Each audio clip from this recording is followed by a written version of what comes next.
చేప తీసుకొని వచ్చిన కదా ఇంట్లోకి, ఇది చేప వాసన చూసి దగ్గరికి వచ్చి దీన్నే టచ్ చేస్తుందేమో అనుకున్నా, దీనికోసం ఆరటం చేస్తుంది అనుకున్నా. కానీ ఇదేమో చూడు భైరవి, ఇది చూడు, ఈ స్మెల్ చూడు. కుక్కలకు నీసు వాసన వస్తే ఎమ్మటే అసలు వాసన పసిగట్టి ఎట్లా చేస్తాయి, ఇదేమో ఈ చేప వాసన చూడకుండా నన్ను ముద్దు చేస్తుంది. అట్లా అంటుంది, ఇక కొరకదు కానీ అట్లా నోట్లో పెట్టుకొని ఉంటుంది ఇది.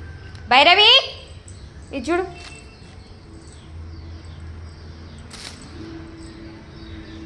కౌస్ చూస్తే ఆగమాగం చేస్తాయి, కానీ ఇదేందో అసలు వాసన చూసింది 2 సార్లు పక్కగా జరుగుతుంది.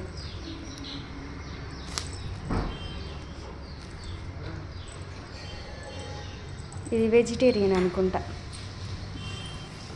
దీనికి వచ్చిన కాంచి పాలు పెరుగన్నమే పెట్టినాం, అందుకేనేమో దీని స్మెల్ పట్టించుకుంది.